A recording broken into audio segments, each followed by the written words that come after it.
Hello students, कैसे हैं आप लोग। आज हम लोग ट्रायंगल स्टार्ट करने जा रहे हैं, जो कि बहुत ही इंपॉर्टेंट टॉपिक है 10th बोर्ड्स के लिए। एंड ये टॉपिक ट्रायंगल्स बहुत ही ज्यादा कॉन्सेप्चुअल है।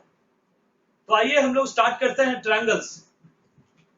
तो आपके मन में पहले एक क्वेश्चन जरूर आ रहा होगा कि सर, हम लोग तो बचपन से ही, हम लोग अर्लियर क्लासेस से ही 7, 6, 7, 8 से ही हम लोग ट्रायंगल पढ़ना स्टार्ट किए हैं। ऐसा क्या हम लोग 10th में पढ़ने वाले हैं डिफरेंट ट्रायंगल्स के बारे में। तो आइए हम लोग थोड़ा सा अर्लियर क्लासेस का रिवाइज कर लेते हैं। तो हम लोग लिखने जा रहे हैं क्लासिफिकेशन ऑफ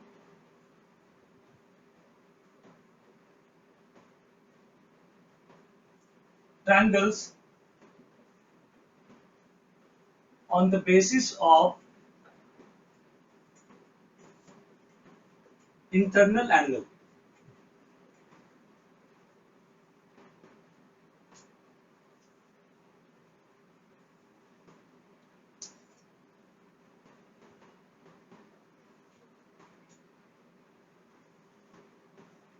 तो हम लोगों ने क्या पढ़ा था, एक्यूट एंगल ट्रायंगल।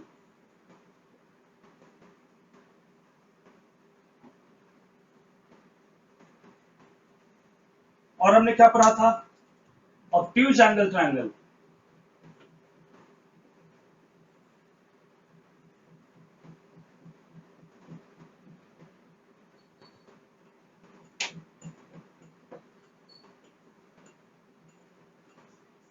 एक हमने पढ़ा था right angle triangle. Right angle triangle. तो आप लोग बताएं पहले कि एक्यूट एंगल ट्रायंगल क्या होता है। वैसा ट्रायंगल जिसके सारे internal angles less than 90 degree हो। मतलब हम लोग लिखेंगे all internal angle is all internal angles are less than 90 degree. अभी आपके मन में भी आ रहा होगा कि सर इंटरनल एंगल क्या बोल रहे हो सर। तो आइए हम पहले उसी को समझ लेते हैं। एक ट्रायंगल है,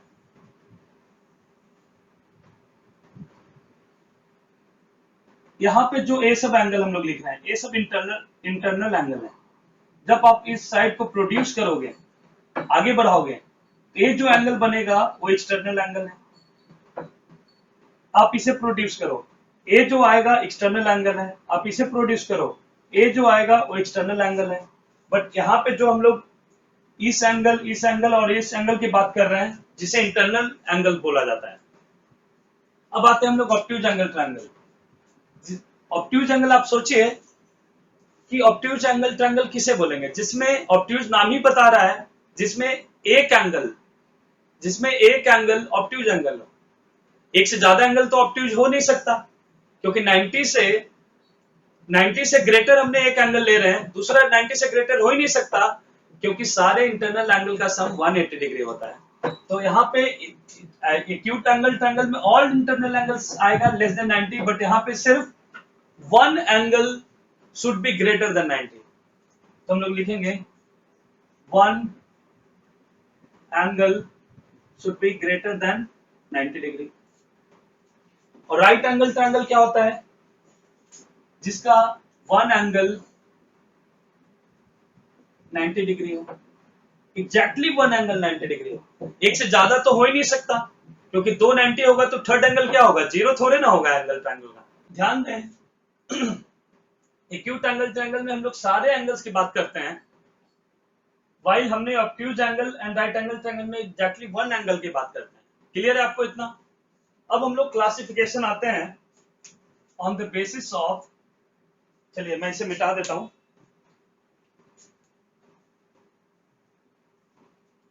अगला क्लासिफिकेशन हम लोग आ रहे हैं ऑन द बेसिस ऑफ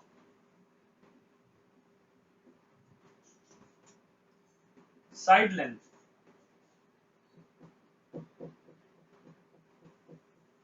तो इसमें आप बताओ क्या क्या होता है। आप बोलोगे सर फर्स्ट आप लिखो equilateral triangle, equilateral triangle, isosceles triangle,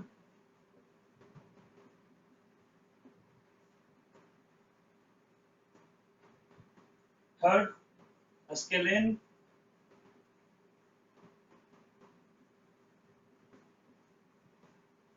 clear है आपको? तो इक्विलैटरल ट्रायंगल हमें किसे बोलेंगे? इक्विलैटरल ट्रायंगल किसे बोला जाता है? इक्विलैटरल ट्रायंगल किसे बोला जाता है बताइए?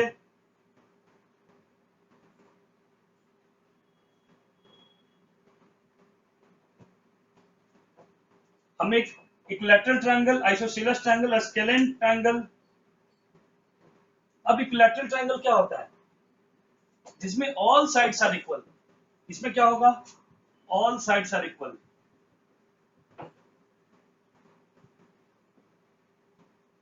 आइसोसेलेस में two sides are equal.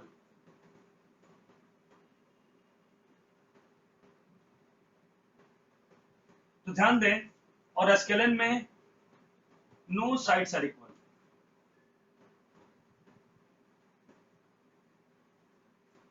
Equilateral triangles में all sides are equal, all sides are equal है। एंड इसमें क्या होता है? All angles are 60 degree. इसमें क्या होगा? टू साइड्स आर इक्वल, और जो साइड्स इक्वल होगा उसके अपोजिट एंगल्स भी इक्वल होंगे। हम लोग यहाँ पे क्या लिखेंगे? Opposite angles are equal. ठीक है, तो हम लोग समझते हैं कि अपोजिट एंगल्स आर इक्वल। क्या मतलब है इसका? एक बार हम लोग समझते हैं। यहाँ पे मान लो कि यहाँ पे एक ट्रायंगल है एबीसी, और हमने जो इक्वल साइड लिया है ए बी और AC को, सपोज हमने इक्वल साइड लिया, इसलिए हमने यहाँ पे मार्क किया कि ये दोनों साइड इक्वल है। तो इसके opposite angles will be equal. मतलब AB का अपोजिट एंगल कौन सा है? C एंगल है। और AC का अपोजिट एंगल कौन सा एंगल है? ये B एंगल है। तो B एंड C इक्वल होगा। अगर AB इक्वल टू AC है तो AC के का अपोजिट जो एंगल होगा वो B होगा, एंड AB का अपोजिट जो एंगल होगा C होगा। तो इस केस में कौन सा एंगल होगा आइसोसेलेस में? आइसोसेलेस ट्रायंगल में कौन सा एंगल इक्वल होगा? Angle B equal to angle C होगा।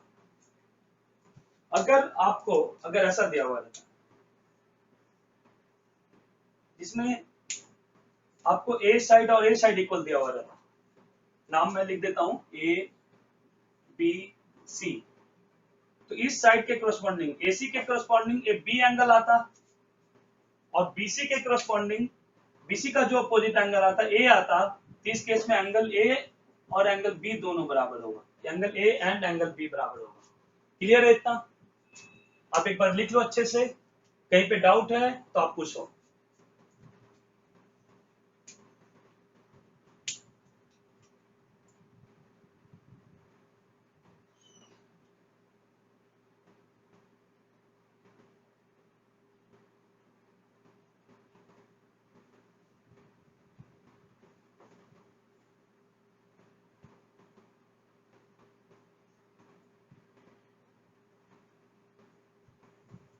ठीक है, आगे बढ़े। चलो आगे बढ़ते हैं।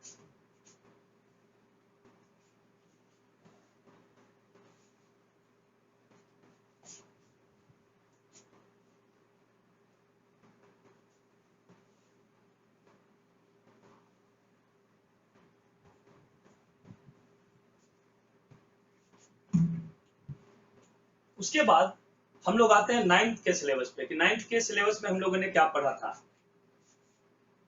9th स्टैंडर्ड में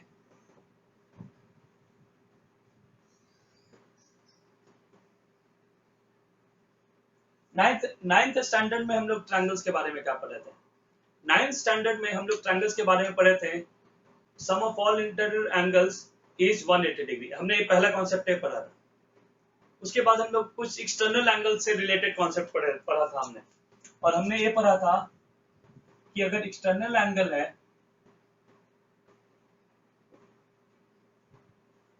तो जो एक्सटर्नल एंगल होगा ACD, वो दूर वाले मतलब डिस्टेंट वाले एंगल्स के इंटरनल एंगल के सम के इक्वल होगा। मतलब ये जो एंगल है वो डिस्टेंट, बाकी दो वर्टेक्स पे जो एंगल है इंटरनल एंगल, उसके सम के इक्वल होगा। हम लोगों ने ये भी कॉन्सेप्ट स्टैंडर्ड 9th में पढ़ा था।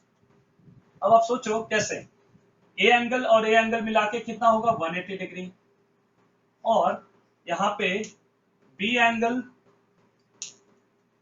ए एंगल और A C angle, internal angle A C B की बात कर रहा हूं मैं, ये तीनों मिला के 180 है, और यहाँ पे ये दोनों ही मिला के 180 है, मतलब ए एंगल ये दोनों के सम के इक्वल होगा, वही है यहाँ पे।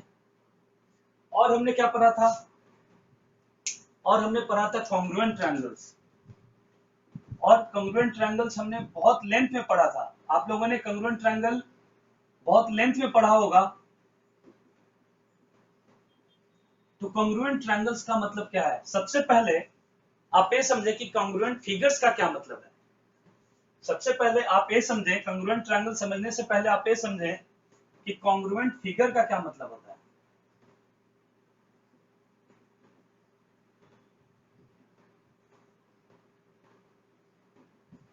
आप लोग बता सकते हो कि कॉन्ग्रुएंट फिगर्स का क्या मतलब होता है, बता सकते हो कॉन्ग्रुएंट फिगर्स का क्या मतलब होता है।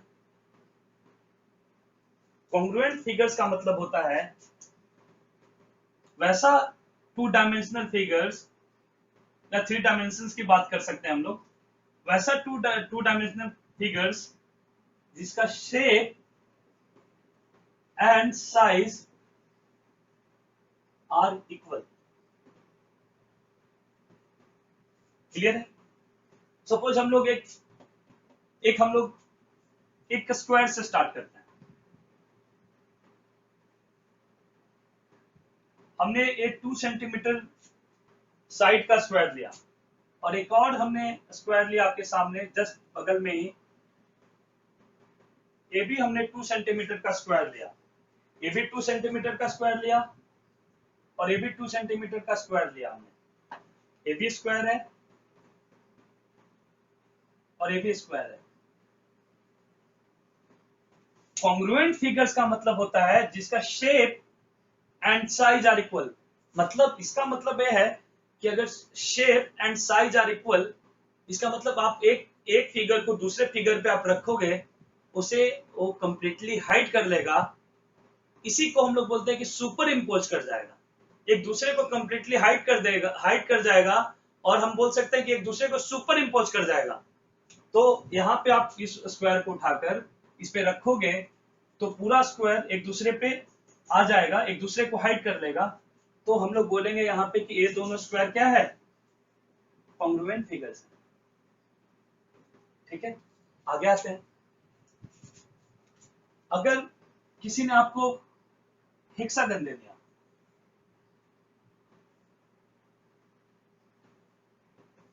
और सेमी मेजर का रेगुलर हेक्सागन हम लोग बात कर रहे हैं,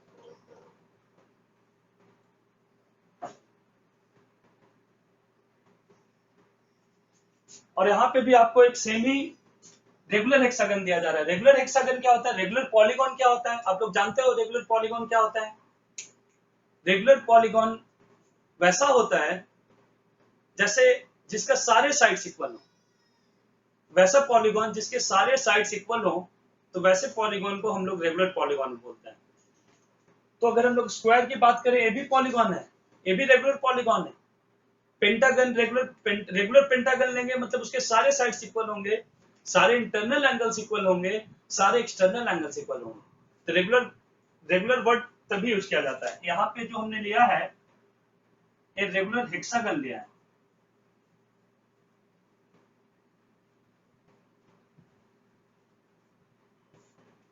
ये भी हमने 2 सेंटीमीटर का लिया है। रेगुलर हेक्सागन सारे साइड्स इक्वल होते हैं, एक साइड का लेंथ बता देने से आप समझ सकते हो कि सारे साइड्स भी 2 सेंटीमीटर का ही होगा। ये भी 2 सेंटीमीटर का है। अगर आप इसको उठाकर यहाँ पे रख देते हो, एक दूसरे को हाइड कर जाएगा। क्लियर है, इतना क्लियर है।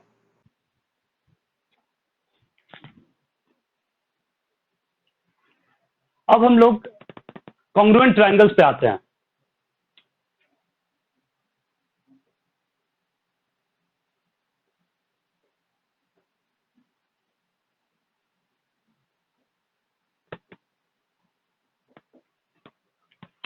सपोज हमें दो ट्रायंगल दिया हुआ है,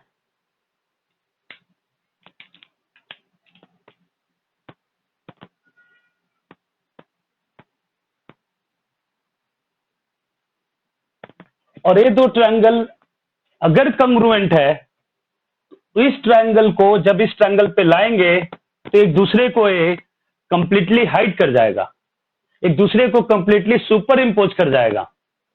अब तुम्हारे मन में आता होगा क्वेश्चन कि सर हमारे पास ऐसा तो नहीं है ना कि आपको ट्रायंगल्स दो बना के दिया जा रहा है और आपको पूछा जा रहा है कि देखो हाइड करके एक दूसरे को हाइड कर रहा है क्या? आप घुमा घुमा के ट्रायंगल को एक दूसरे पर रख रहे हो और देख रहे हो कि एक दूसरे को हाइड कर रहा है कि नहीं कर रहा है। ऐसा तो हमें नहीं मिलेगा। हमें क्या दिया रहेगा? हमें ट्रायंगल्स के साइड का लेंथ दिया रहेगा और एंगल दिया रहेगा, ये सब दिया रहेगा और उसके बेसिस पे हमें डिसाइड करना होगा कि गिवन ट्रायंगल्स आर कॉन्ग्रुएंट और नॉट।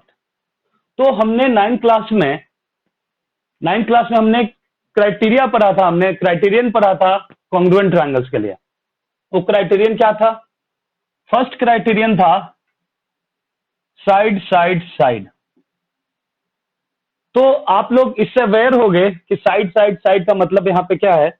इसका मतलब है कि एक ट्रायंगल, मैं नाम लिख देता हूं ए बी सी, अगर ये ट्रायंगल है, इसका डी ई एफ एक ट्रायंगल है, अगर फर्स्ट ट्रायंगल का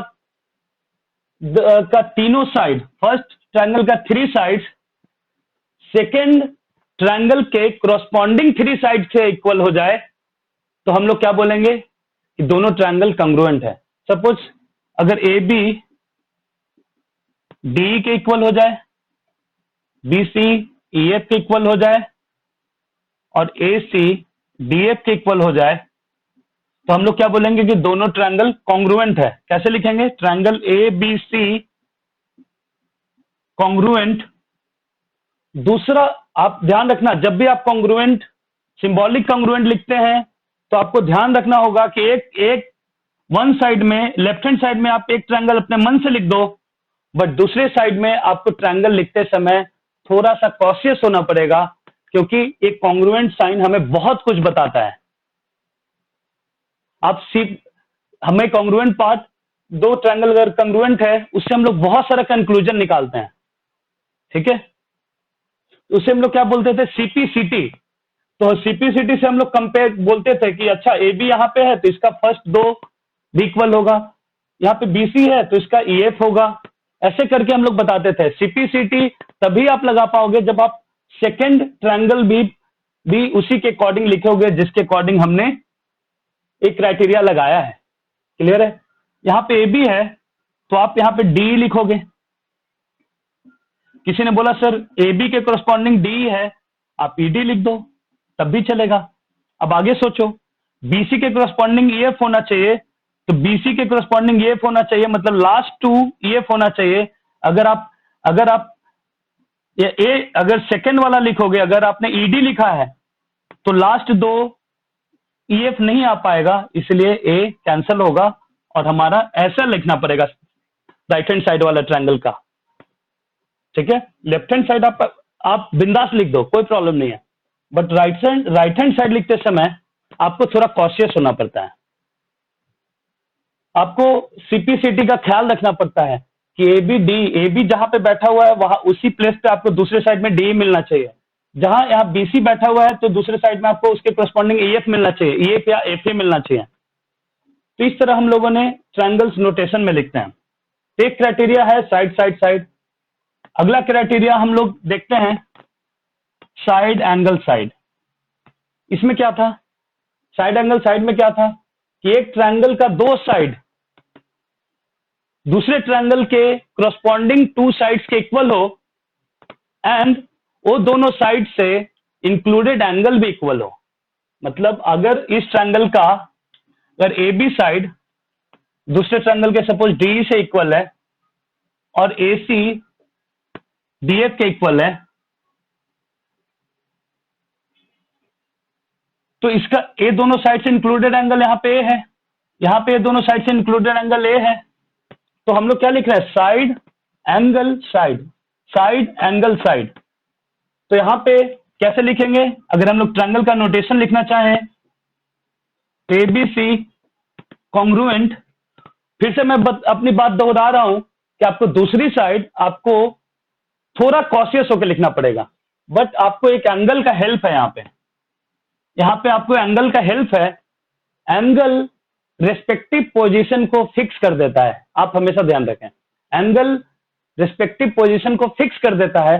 अगर यहाँ पे एंगल ए एंगल डी के बराबर है, मतलब ए के कोरस्पॉन्डिंग डी आएगा, और यहाँ पे ए फर्स्ट में है तो यहाँ पे भी ए के कोरस्पॉन्डिंग डी आएगा, मतलब यहाँ डी का पोजीशन फिक्स है।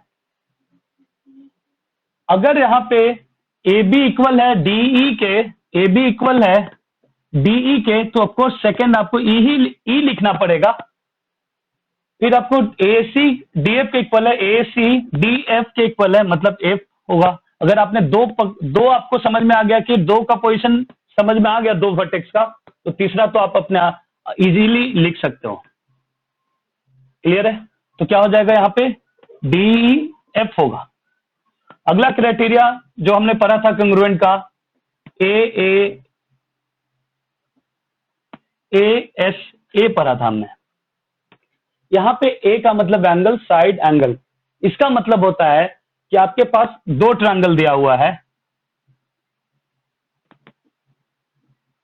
एक ट्रायंगल का दो एंगल दूसरे ट्रायंगल के क्रॉसपॉन्डिंग टू एंगल्स के इक्वल है, और उसका इंक्लूडेड साइड इक्वल है, तो हम लोग बोलेंगे कि ए से दोनों ट्रायंगल कंग्रुएंट होगा। ध्यान से देखें, मान लो यहां ए बी सी है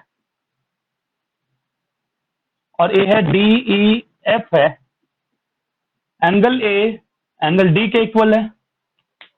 suppose angle B angle E के इक्वल है, तो ए दोनों एंगल से इंक्लूडेड साइड कौन सा होगा? यहाँ पे ए बी होगा और यहाँ पे डी होगा। तो हम लोग क्या करेंगे, अब जब हम लोग लिखना चाहेंगे ट्रायंगल ए बी सी, एक साइड आपने बिंदास लिख लिया, कोई प्रॉब्लम नहीं है। दूसरी साइड लिखते समय आपको कॉशियस रहना पड़ता है, और हमने अभी जस्ट आपको बताया कि एंगल रेस्पेक्टिव पोजीशन को फिक्स कर देता है। इसका मतलब ए के प्लेस पे, रेस्पेक्टिव प्लेस पे, तीन आपको प्लेस है, ए के रेस्पेक्टिव प्लेस पे डी बैठेगा, ए के रेस्पेक्टिव प्लेस पे डी बैठा, बी के रेस्पेक्टिव प्लेस पे ई बैठेगा। आपने दो वर्टेक्स फिक्स कर लिया, तो तीसरा तो अपने आप ही फिक्स हो जाएगा। तो आप ए में हम लोग क्या समझते हैं कि दो एंगल और उसका इंक्लूडेड साइड इक्वल होगा, इसलिए बोलते हैं ए एस ए। क्लियर है? अब फोर्थ क्राइटेरिया पे हम लोग आते हैं, वो है ए एस। ए एस हम लोग देखने जा रहे हैं। इसका मतलब एंगल साइड। तो आपके मन में क्वेश्चन आ रहा होगा कि ए एस ए आपने पढ़ाया सर, और ए एस ये दोनों क्या डिफरेंट है? ऑफ कोर्स डिफरेंट है। यहां पे आपका दो एंगल, उसका इंक्लूडेड साइड है, और यहां पे बोलने का मतलब क्या है, ध्यान से देखें, A B C D E F. यहां पे क्या है, आपको एक एंगल ए इसके डी के इक्वल है, फिर एंगल बी इसके ई के इक्वल है, और साइड उसके आगे वाला side A B C C B के आगे वाला साइड कौन सा है? B C. आपका ए साइड के इक्वल है, ना कि इंक्लूडेड साइड बोला गया है।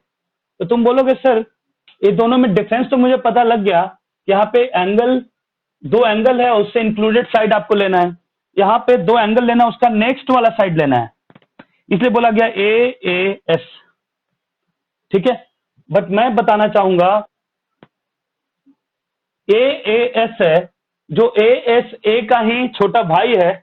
अब हम लोग ये समझने की कोशिश करेंगे कि कैसे, अब हम लोग ये समझने की कोशिश करेंगे कि कैसे ए एस ए का छोटा भाई ए एस है।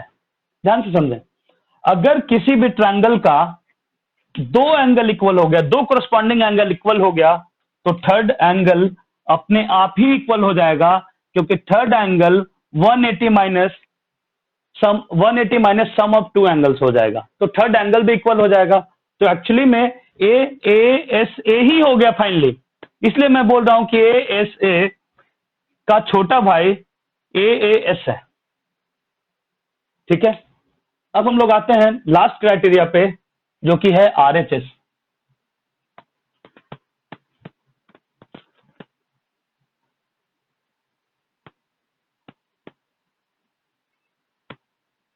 RHS क्या होता था? RHS क्या होता था? राइट एंगल्ड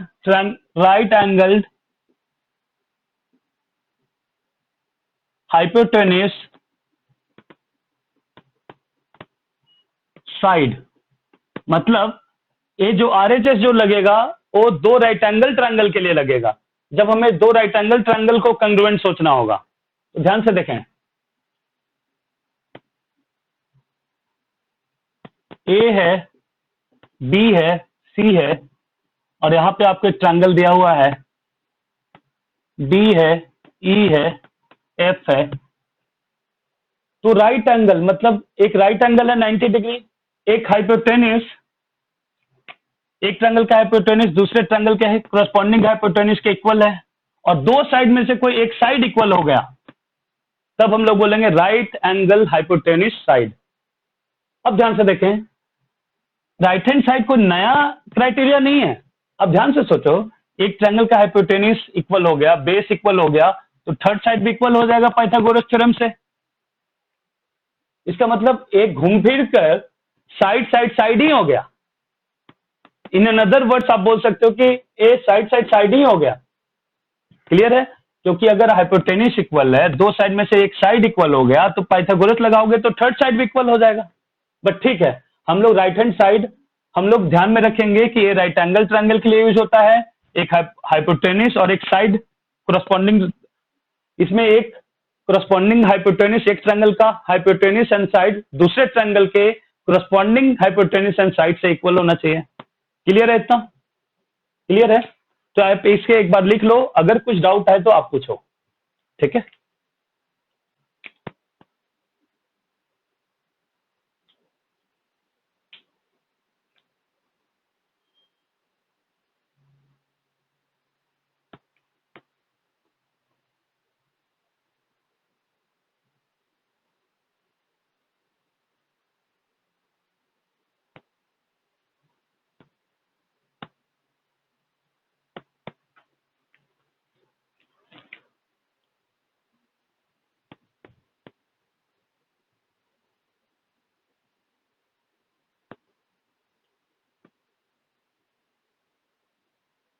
ठीक है, आगे बढ़ते हैं।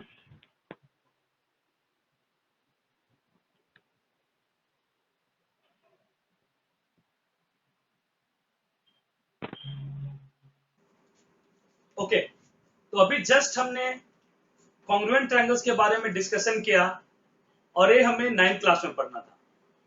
और हमने ये भी देखा कि दो कॉन्ग्रुएंट ट्रायंगल्स को प्रूव करने के लिए कि दो ट्रायंगल कॉन्ग्रुएंट है, इसके लिए आपके पास क्या क्या क्राइटेरिया है। तो उसमें हमने देखा side side side, side angle side, angle angle side. ठीक है, और हमने क्या देखा, एंगल साइड एंगल, RHS, ये हमने क्राइटेरिया देखा। ओके, तो अब हम लोग आ रहे हैं अपने 10th के टॉपिक्स पे, कि हम लोग 10th में ट्रायंगल्स में क्या पढ़ने वाले हैं। तो मैं आपको बता दूं, हम लोग 10th में ट्रायंगल्स में हम लोग सिमिलर ट्रायंगल के बारे में पढ़ने वाले हैं। तो सिमिलर ट्रायंगल पे आने से पहले आपको ये समझना जरूरी है, कि सिमिलर फिगर्स क्या होते हैं। ठीक है, तो जो 10th का जो सिलेबस है उसमें हम लोग पढ़ने वाले हैं सिमिलर, हम लोग क्या पढ़ने वाले हैं, similar triangle, similar triangles. Triangles पे आने से पहले, सिमिलर ट्रायंगल्स के आने से पहले हम लोग पहले सिमिलर फिगर्स के बारे में समझेंगे। सिमिलर फिगर्स,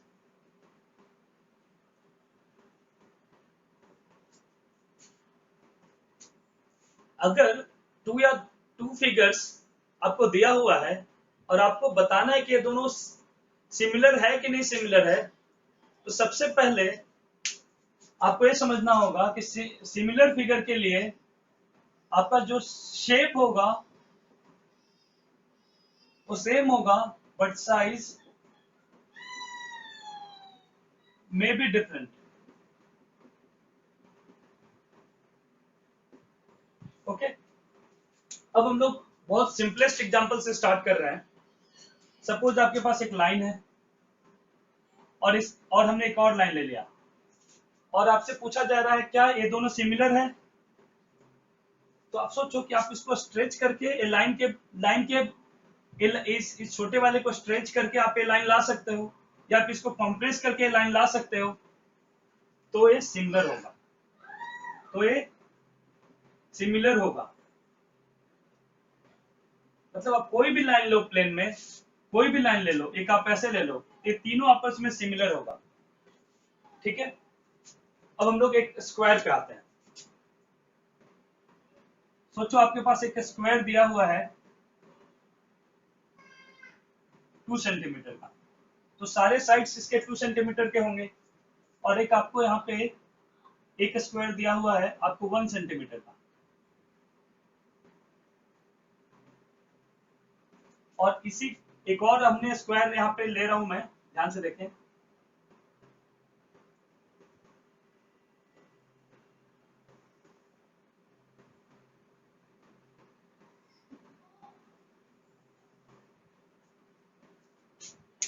ये भी स्क्वायर है, ये भी स्क्वायर है, और ये भी स्क्वायर है। यहाँ पे जो हमने साइड लिया स्क्वायर का 2 सेंटीमीटर लिया है, और यहाँ पे जो हम लोग साइड ले रहे हैं वो 4 सेंटीमीटर का लेना है। तो इसके सारे साइड्स क्या होंगे, 4 सेंटीमीटर के होंगे। ये भी 4 सेंटीमीटर होगा, ये भी 4 सेंटीमीटर होगा, ये भी 4 सेंटीमीटर होगा। इन द सेम वे ये भी 2 सेंटीमीटर होगा, ये भी 2 सेंटीमीटर होगा, ये भी 2 सेंटीमीटर होगा, ये भी 1 सेंटीमीटर होगा, ये भी 1 सेंटीमीटर होगा। क्लियर है। अब आपसे पूछा जा रहा है क्या यहाँ पे गिवन जो स्क्वायर है क्या ये सिमिलर है। तो ध्यान से सोचें कि अगर आपको इस स्क्वायर से आपको ये स्क्वायर बनाना है तो आप क्या करोगे, इसे कॉम्प्रेस करोगे। तो आप क्या ऑब्जर्व कर रहे हो, इसके सारे साइड्स इक्वल प्रोपोर्शन में कॉम्प्रेस हुआ है। अगर आप इस स्क्वायर से इस स्क्वायर पे लाना है तो आप इसको स्ट्रेच करोगे, और स्ट्रेच करोगे तो आपको देखोगे कि सारे साइड्स इक्वल प्रोपोर्शन में स्ट्रेच हुआ है। 2 से 4 हो गया, ये भी 2 से 4 हो गया, ये भी 2 से 4 हो गया, ये भी 2 से 4 हो गया। यहाँ पे क्या हो रहा है, दोनों 2 से 1 हो गया, 2 से 1 हो गया, 2 से 1 हो गया, 2 से 1 हो गया।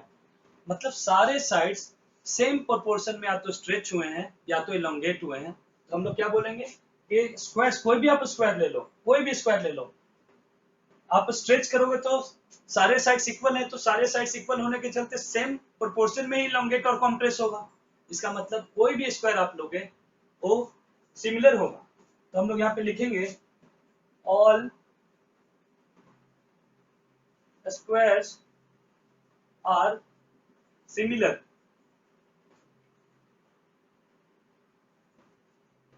क्लियर है, इतना आप लिख लो, उसके बाद आगे बढ़ेंगे।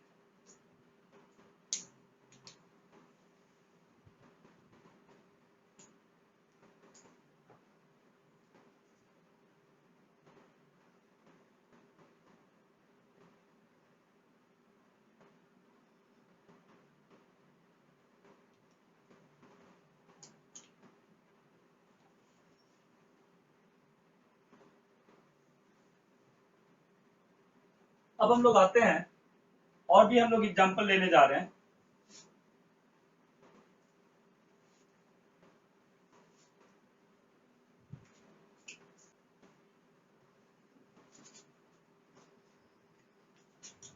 अब हम लोग सर्कल्स पे आते हैं। सपोज आपके पास सर्कल्स दिया हुआ है, एक सर्कल है 2 सेंटीमीटर इसका रेडियस है, एक और सर्कल है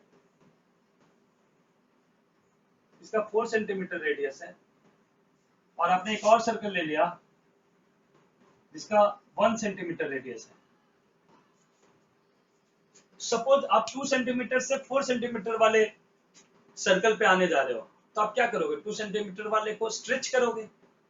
तो आपको हर एक डायरेक्शन में इक्वली स्ट्रेच करना होगा, मतलब हर एक डायरेक्शन में, यहाँ हर एक डायरेक्शन में आपको इक्वल प्रोपोर्शन में स्ट्रेच होगा।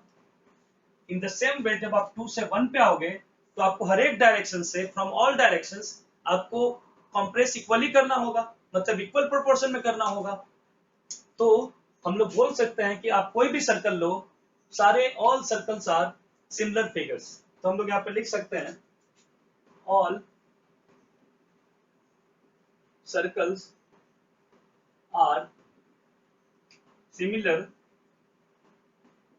फिगर्स। क्लियर है? ओके, अब हम लोग आते हैं रेगुलर पॉलीगॉन पे। ठीक है, एक बार लिख लो इसे एक बार लिख लो। अब हम लोग आते हैं इस पे, रेगुलर पॉलीगॉन के बारे में।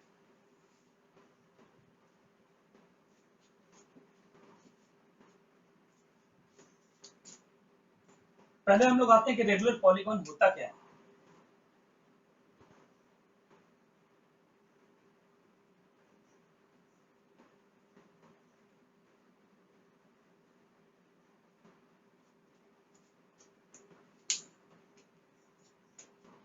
तो ध्यान से देखें, वैसा पॉलीगॉन जिसके ऑल साइड्स इक्वल हो, तो वैसे पॉलीगॉन को हम लोग क्या बोलते हैं, रेगुलर पॉलीगॉन बोलते हैं।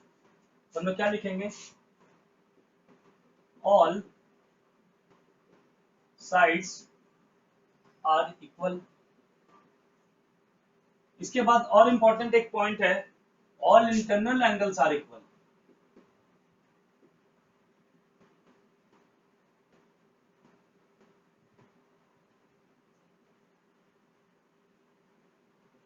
साथ ही साथ जब इंटरनल एंगल्स, सारे इंटरनल एंगल्स इक्वल होंगे तो एक्सटर्नल एंगल भी इक्वल होगा, क्योंकि एक्सटर्नल एंगल क्या होता है, किसी भी वर्टेक्स पे एक्सटर्नल एंगल क्या होता है, 180 माइनस इंटरनल एंगल्स।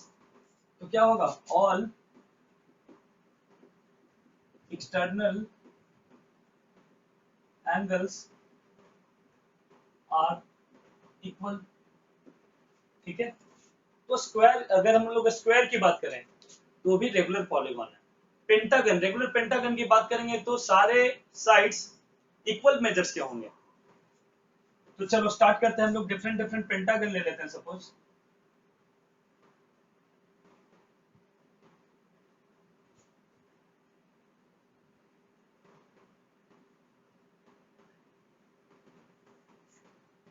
हमने ये पेंटागन 2 सेंटीमीटर का लिया, रेगुलर पेंटागन ले रहे हैं हम लोग।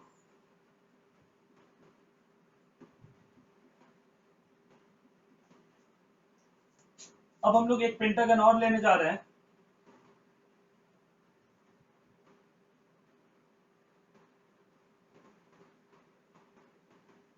जो 1 सेंटीमीटर साइड है इसका।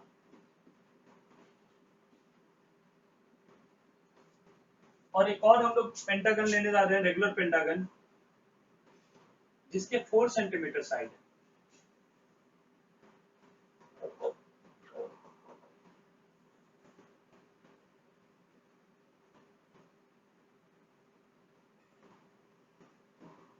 इसके साइड कितने हैं, साइड लेंथ क्या है, 4 सेंटीमीटर है।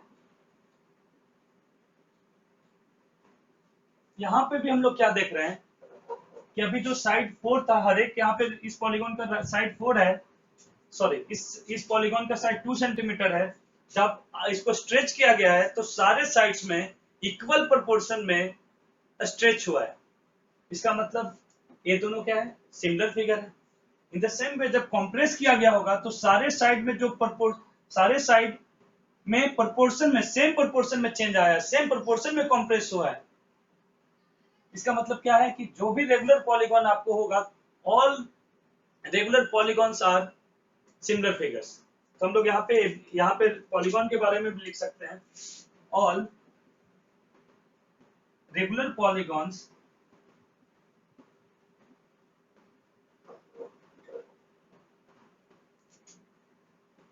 Are similar. ठीक है, उसी तरह हेक्सागन की बात करें हम लोग,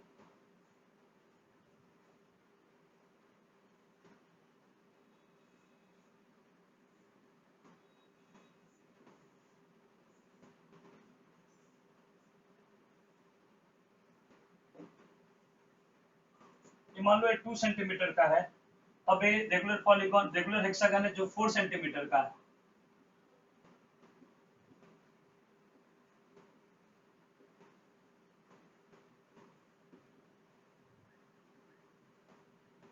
सॉरी, ये सब 2 सेंटीमीटर का है।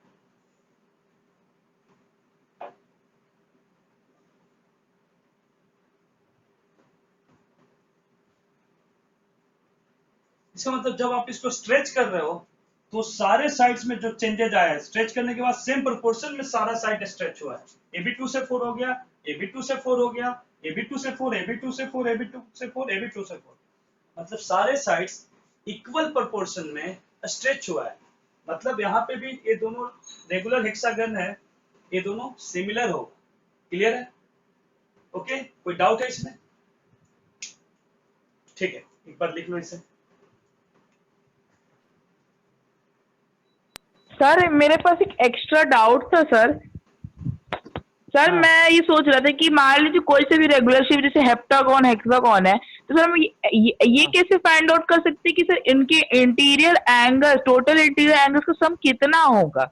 मतलब कोई से बोल दीजिए कि हेक्सागोन के इंटीरियर एंगल्स का सम कितना है, तो सर उसको कैसे फाइंड आउट करेंगे? ये सर मेरे दिमाग में भी अभी चल बता रहा था, देता पता हूँ। नहीं क्यों। हाँ कुलदीप। हम्म हम्म हम्म हम्म हम्म हम्म हम्म। ठीक है, मैं भी बताता हूँ बोर्ड पे।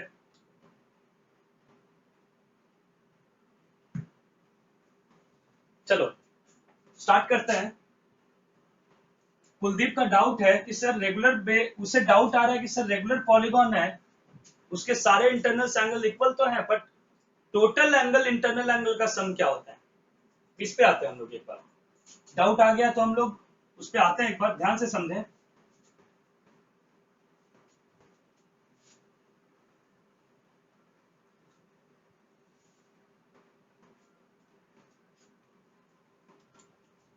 देखो सब बच्चों ध्यान दो बोर्ड पे। अगर आपके पास रेगुलर की बात अभी हम लोग नहीं कर रहे, हम लोग पॉलीगॉन की बात कर रहे हैं। अभी हम लोग पॉलीगॉन के टोटल इंटरनल एंगल्स की बात कर रहे हैं। अगर आपके पास कोई भी क्वाड्रिलैटरल है, आपके पास पेंटागन है, मैं नॉर्मल पेंटागन की बात कर रहा हूं, मैं रेगुलर पेंटागन की बात यहां पे नहीं कर रहा हूं। अगर जो टोटल इंटरनल एंगल का सम होगा नॉर्मल पेंटागन की, वही रेगुलर पेंटागन का भी टोटल इंटरनल एंगल का सम सेम ही होगा। उसी तरह हेक्सागन के सारे इंटरनल एंगल्स का सम क्या होगा? ध्यान से देखो। ये जो तुमने पूछा है, ये 8th क्लास में पढ़ाया जाता है। फिर भी ध्यान से देखो एक बार। इसमें हम लोग क्या करते हैं, इसमें हम लोग रेगुलर ट्रायंगल बनाते हैं। रेगुलर ट्रायंगल मतलब साइड्स इरेगुलर वाला नहीं, मतलब एक कंटिन्यूअस ट्रायंगल हम लोग फॉर्म करते हैं। यहाँ पे अगर हम लोग कंटिन्यूअस ट्रायंगल फॉर्म करें तो how many triangles you are getting? 1 2, यहाँ पे हमें 2 ट्रायंगल मिला। तो इस ट्रायंगल के एंगल का sum this angle plus this angle plus this angle, और यहाँ पे फिर हम लोग दूसरे ट्रायंगल में एंगल का सम निकालेंगे, this angle plus this angle plus this angle, तो 180 प्लस 180 कितना हो जाएगा? एक ट्रायंगल का टोटल इंटरनल एंगल का सम कितना होता है? 180 पे 180 और यहाँ पे 180, तो टोटल एंगल आप ऐड करोगे तो आपको सारे इंटरनल एंगल्स आ जाएंगे और सारे इंटरनल एंगल का सम मिल जाएगा। तो यहाँ पे क्या हो जाएगा? 2 इंटू 180 जो कि 360 होगा। क्लियर है? अब यहाँ पे आओ और यहाँ पे चेक करो कि यहाँ पे टोटल कंटिन्यूअस ट्रायंगल आप कितना फॉर्म कर पा रहे हो। चलो मैं यहाँ पे बना रहा हूँ, देखो ध्यान से। 1, फिर इसको ज्वाइन करेंगे, 1 2 3 मिला हमें। तो इस ट्रायंगल का टोटल इंटरनल एंगल का सम क्या होगा? देखो दिस प्लस दिस 180 होगा। फिर एक ट्रायंगल और है हमारे पास, दिस प्लस दिस भी 180 होगा। उसके बाद हम लोग थर्ड ट्रायंगल की बात करें तो यहाँ पे भी 3 इंटरनल एंगल है, इसका भी सम 180 होगा। जब आप सारे एंगल्स को ऐड कर दोगे तो आपको सारे इंटरनल एंगल्स का सम मिल जाएगा। और यहाँ पे कितना मिलेगा? 3 इंटू 180 डिग्री। मतलब 540 मिलेगा। ठीक है, अब हम लोग हेक्सागन पे आते हैं। यहाँ पे आप कंटिन्यूअस कितना ट्रायंगल फॉर्म कर पाओगे, ध्यान से देखें, 1 2 3 4। तो आपको यहाँ पे कितना कितना कंटिन्यूअस ट्रायंगल मिला, 4 मिला। तो यहाँ पे ध्यान से देखें आप, यहाँ पे इस एंगल का तीनों एंगल का सम 180, फिर आप इसके एंगल का सम निकालोगे, फिर से 180, फिर से इस ट्रायंगल के तीनों एंगल का सम निकालोगे 180, फिर से इस ट्रायंगल का निकालोगे 180। तो 180 180 180 180, 4 इंटू 180 होगा, मतलब होगा 720। तो अगर हम लोग इस पैटर्न को ऑब्जर्व करें तो आप क्या देख रहे हो, आप देख रहे हो कि सर 4 साइड का अगर था तो मुझे 2 मिला, जब साइड यहाँ पे 4 था, जब साइड 4 का था तो मुझे 2 मिला, साइड 5 का है तो यहाँ पे 3 मिला, और यहाँ पे साइड 6 है, 6 साइड का पॉलीगॉन है तो मुझे 4 मिला। तो आप क्लियरली यहाँ पे ऑब्जर्व कर सकते हो, जितना नंबर ऑफ साइड होगा उससे 2 लेस आप करो, 2 लेस करो, 2 सब्ट्रैक्ट करो और 180 से मल्टीप्लाई कर दो, वही होगा, वही क्या होगा, sum of all internal angles of a polygon. ये क्या होगा, sum of all internal angles of a polygon.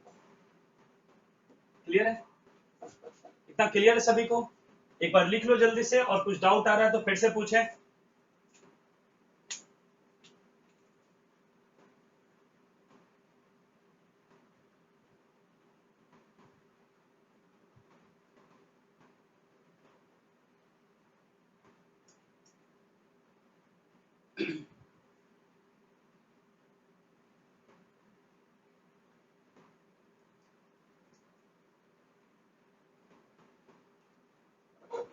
ठीक है, हो गया, चलो आगे बढ़ते हैं।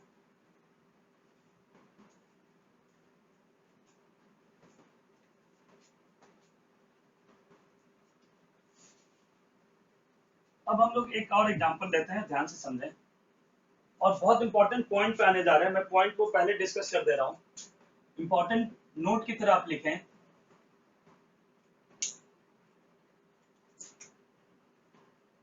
All congruent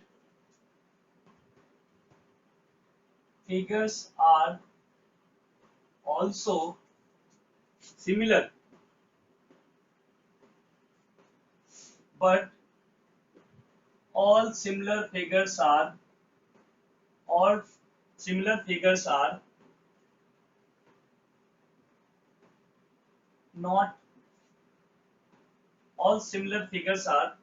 not congruent। क्या हम लोग लिख सकते हैं, congruent figures are also similar but similar figures may or may not be congruent, ऐसे ज्यादा बेटर होगा, may or may not be congruent।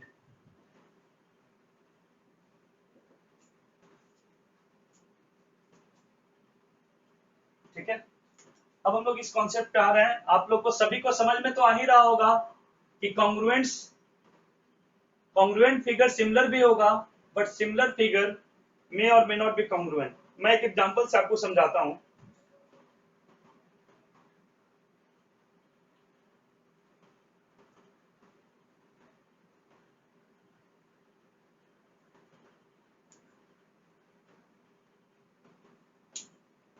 ध्यान से समझो,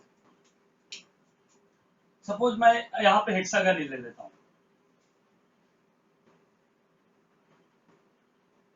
यहाँ पे 2 सेंटीमीटर का आपके पास रेगुलर हेक्सागन है सपोज,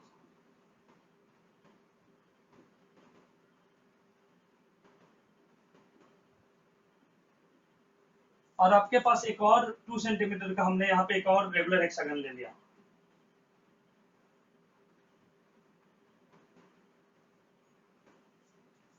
हमने यहाँ पे 2 सेंटीमीटर का एक और रेगुलर हेक्सागन ले लिया और एक रेगुलर हेक्सागन हमने लिया 4 सेंटीमीटर साइड का।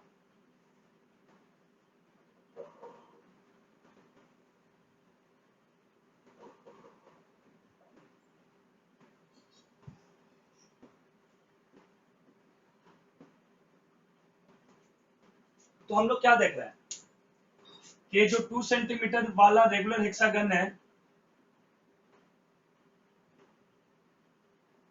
अगर आप इसे लाकर इस पे अगर रखोगे तो ये दोनों एक दूसरे को कंप्लीटली हाइड कर लेगा, मतलब एक दूसरे को सुपर इम्पोज कर जाएगा। इसीलिए हम लोग इसे क्या बोलेंगे, एक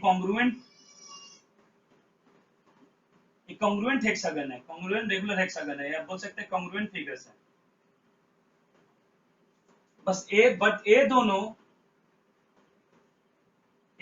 आप स्ट्रेच कर रहे हो तो सारे साइड इक्वल प्रोपोर्शन में स्ट्रेच हो रहा है।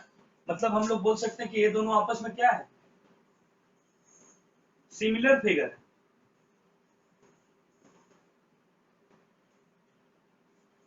क्लियर है? तो जब हम लोग स्ट्रेच कर रहे हैं तो सारे साइड इक्वल प्रोपोर्शन में स्ट्रेच हो रहा है।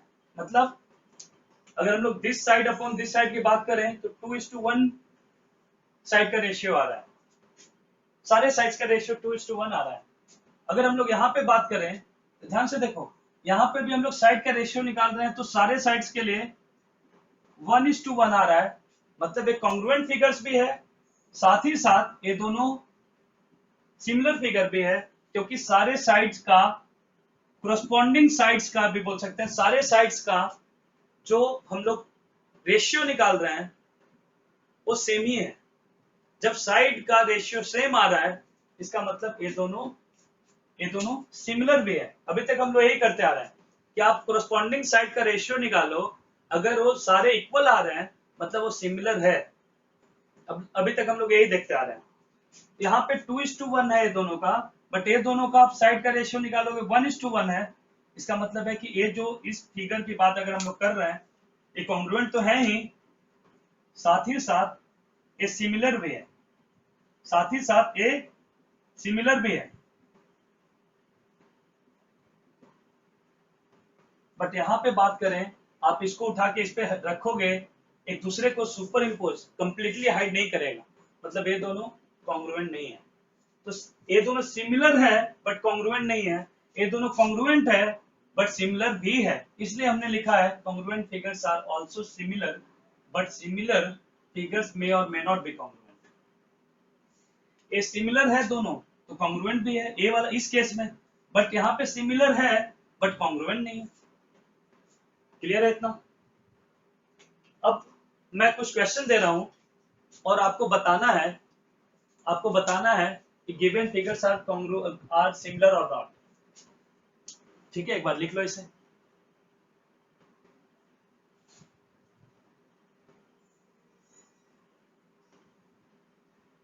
चलो लिख लो एक बार अच्छे से।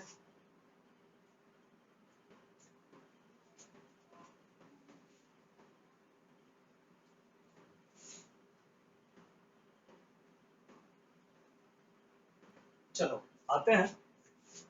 मैं यहाँ पे स्क्वायर एक बार रेक्टेंगल ले रहा हूं। मैं सपोज एक रेक्टेंगल हमने लिया, ये 4 सेंटीमीटर है और ये 3 सेंटीमीटर है। अगला हमने एक रेक्टेंगल लिया,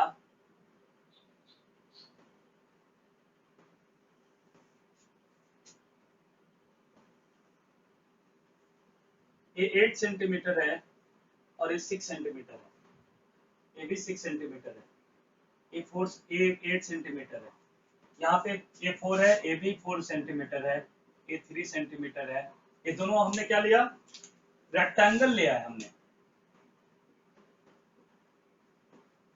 ये भी हमने क्या लिया है, रेक्टेंगल लिया है। आप सोचो ये दोनों सिमिलर है कि नहीं है? तो आप सोचो, अब जब आप इसको स्ट्रेच कर रहे हो, ये 3 से 6 हो गया, ये 4 से 8 हो गया। मतलब अगर हम लोग साइड का रेशियो निकालें तो दिस का 2:1 में है, यहाँ पे यहाँ पे अगर हम लोग लेंथ की बात करें तो लेंथ भी 2:1 में है, ब्रेड्थ भी 2:1 में है। मतलब आप स्ट्रेच कर रहे हो तो लेंथ एंड ब्रेड्थ दोनों सेम रेशियो, सेम प्रोपोर्शन में इलोंगेट हुआ है। इसका मतलब यहाँ पे लेंथ जो हमने प्रोपोर्शन इलोंगेट हुआ सेम प्रोपोर्शन में हुआ, मतलब यहाँ कोरस्पॉन्डिंग लेंथ का हम लोग अगर रेशियो निकाल रहे हैं वो भी 2:1 आ रहा है, और हम लोग ब्रेड्थ का रेशियो निकाल रहे तब भी 2:1 आ रहा है। मतलब ये दोनों सिमिलर है, सिमिलर रेक्टेंगल्स है। एक नेक्स्ट एग्जांपल पे आ रहा हूं और आप ध्यान से देखें।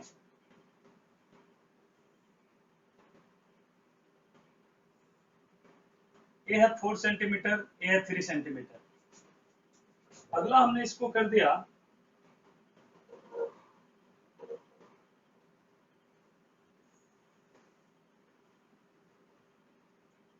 7 सेंटीमीटर,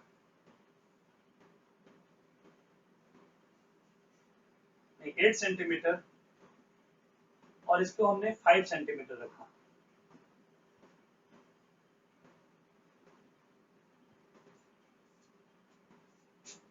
तो आप सोचो, ये 3 सेंटीमीटर है, ये 4 सेंटीमीटर रेक्टेंगल है, ये भी 3 सेंटीमीटर होगा। यहाँ पे 8 है, 8 है, 5 है, 5 है। अब आप यहाँ पे ऑब्जर्व करो और आपसे पूछा जाए कि क्या ये दोनों रेक्टेंगल्स सिमिलर फिगर्स हैं, तो आप क्या सोचोगे? सोचो, मैं सोचूंगा कि अगर मैं इसे स्ट्रेच कर रहा हूं तो चलो 4 से 8 हो गया, मतलब 2 टाइम्स हो गया लेंथ। तो सिमिलर होने के लिए ब्रेड्थ को भी 2 टाइम्स होना पड़ेगा, बट यहाँ पे 3 है और एक 5 भी है। यहाँ पे 3 है, अगर 6 होता तो सिमिलर होता, बट यहाँ 3 से 5 ही हुआ है। मतलब दोनों का रेशियो इलोंगेट करने पे सारे साइड्स का रेशियो इक्वल प्रोपोर्शन में इंक्रीज नहीं हुआ है। मतलब ये दोनों रेक्टेंगल सिमिलर नहीं है। क्लियर है? तो एक बात पक्की बात हो गई है कि हर एक कोरस्पॉन्डिंग साइड का आप रेशियो निकालोगे, अगर इक्वल आ रहा है तो given figures will be similar figures. यहाँ पे जैसे हमने 8:4, यहाँ पे 2:1 आ रहा है, बट यहाँ पे निकाल रहे हैं तो हमें 5:3 मिल रहा है। यहाँ पे हमें क्या मिल रहा है? 5:3 मिल रहा है। दोनों सेम नहीं है, लेंथ का अलग आ रहा है, ब्रेड्थ का अलग आ रहा है, इसलिए ये दोनों सिमिलर नहीं है। अब हम लोग ट्रायंगल्स को अच्छी तरह से समझ सकते हैं। ठीक है, एक बार लिखो इसे।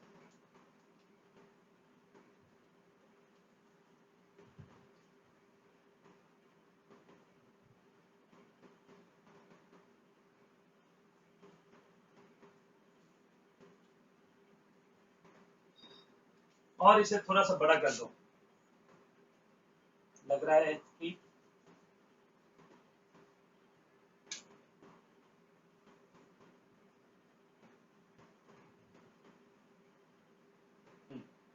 ये 4 सेंटीमीटर है, ये भी 4 सेंटीमीटर है, और ये 3 सेंटीमीटर। क्लियर है? ओके, अब हम लोग ट्रायंगल्स की बात करते हैं। अब हम लोग सिमिलर ट्रायंगल्स की बात करते हैं। आप सोचो कि आपके पास 2 ट्रायंगल दिया हुआ है,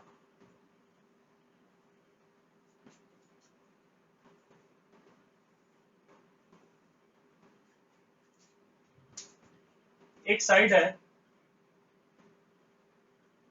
एक साइड है, मान लो ये लेंथ है 2 सेंटीमीटर, एक है 3 सेंटीमीटर, और एक है 4 सेंटीमीटर। हम लोग यहाँ पे नहीं देख रहे हैं कि यहाँ पे देख लेना एक बार, दो साइड का सम थर्ड साइड से ग्रेटर होना चाहिए। एक बार 5, ठीक है, ठीक है। अब ये मान लो ये 6 सेंटीमीटर हो गया, ये 4 सेंटीमीटर हो गया, ये 8 सेंटीमीटर हो गया। तो हम लोग क्या ऑब्जर्व कर रहे हैं यहाँ पे? हम लोग देख रहे हैं कि हर एक साइड ट्रायंगल का कोरस्पॉन्डिंग साइड इक्वल प्रोपोर्शन में स्ट्रेच हुआ है यहाँ पे। मतलब हम लोग जब भी हमें सिमिलर फिगर्स की बात करेंगे तो हम लोग कोरस्पॉन्डिंग साइड्स के रेशियो निकालेंगे। हर एक जितने भी कोरस्पॉन्डिंग साइड है सबका रेशियो निकालेंगे। अगर वो रेशियो इक्वल है तो कॉन्ग्रुएंट फिगर्स होगा। तो यहाँ पे हम लोग देख रहे हैं 2 से 4 हो गया, 4 से 8 हो गया, 3 से 6 हो गया, मतलब इक्वल प्रोपोर्शन है कॉरस्पॉन्डिंग साइड्स का। इसका मतलब दोनों ट्रायंगल सिमिलर ट्रायंगल्स होगा। इसका मतलब क्या है? दोनों ट्रायंगल सिमिलर ट्रायंगल्स होगा। तो हम लोग समझ सकते हैं, अगर two triangles are similar then there the ratio of corresponding side will be same. तो हम लोग यहाँ पे लिख सकते हैं, if two triangles are similar, then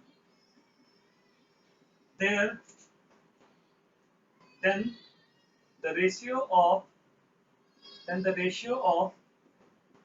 their corresponding